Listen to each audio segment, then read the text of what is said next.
Hi folks, you're with Tassus today, your pushback channel, and thank you for joining this live stream.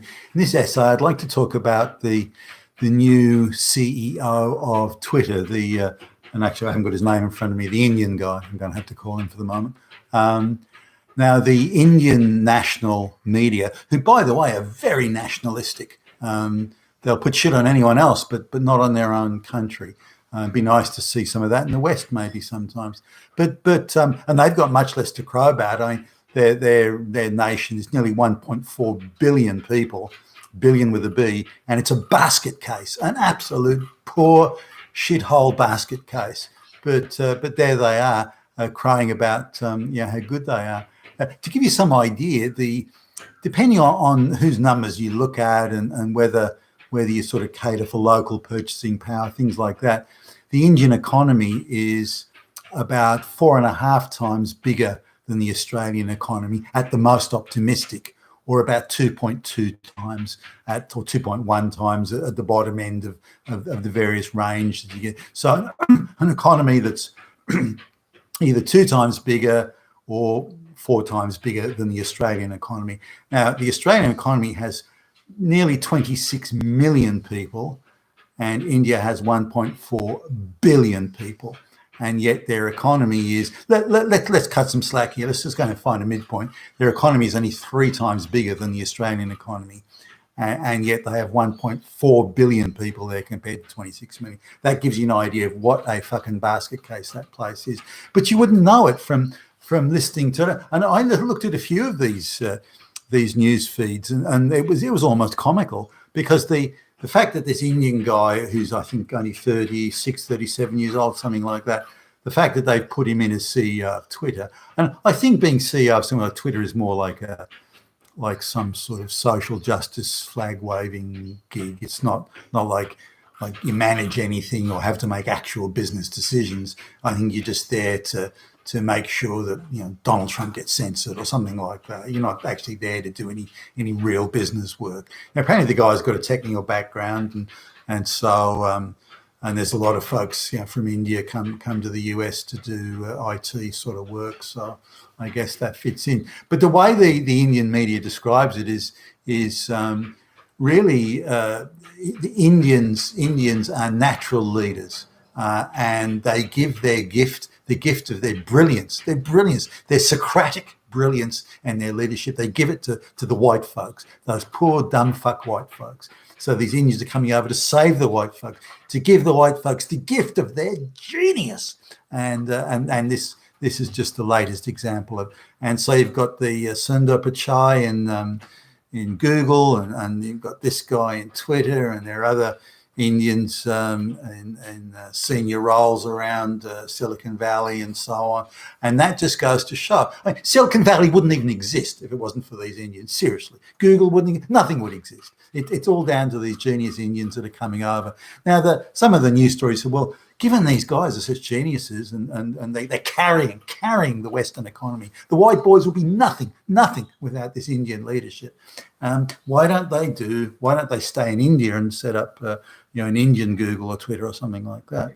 Well, the reason they don't is because India is a fucking basket case. That's why. And because there are nowhere near the opportunities there in either a marketplace, capital, or in any other respect. So they have to go to another country to get any opportunities. Now, just coming back to leadership, I've hired many Indians or a number of Indians, and if they've got the gift of great leadership, then they've concealed it exquisitely from me and anyone I know.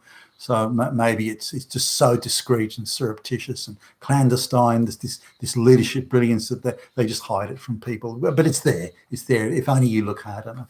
But I never saw it. I can't say that I have met some Indians I thought were quite impressive when you're talking sort of semantics, almost theological type talking. Those sorts of things. I think they're rather impressive in that sort of repartee of gravitas an exchange of high-minded ideas. The upper part of intellectual discourse. I've met some impressive ones there, no question. Does that mean they're any good at doing anything though? Some of these Brahmin Indians, they're very high-minded, and they believe there's some sort of natural preordained order that places them at the apex of things, and they fancy themselves as being hot shit. But in terms of doing anything, decision making, anything like that, then I have never, and I'm sure some must exist just mathematically. You can't have 1.4 billion people and not have some very bright people or leadership. They must be somewhere. Just none of the ones I've met or come across. Now there's one that I met who was bright in his way. He was just so lazy and couldn't really think through complex issues at the end of the day. Complex practical issues. He could again talk sort of ethereal and the theory and Socrates and Plato. He could do that, but he couldn't really turn it into any sort of practical reality.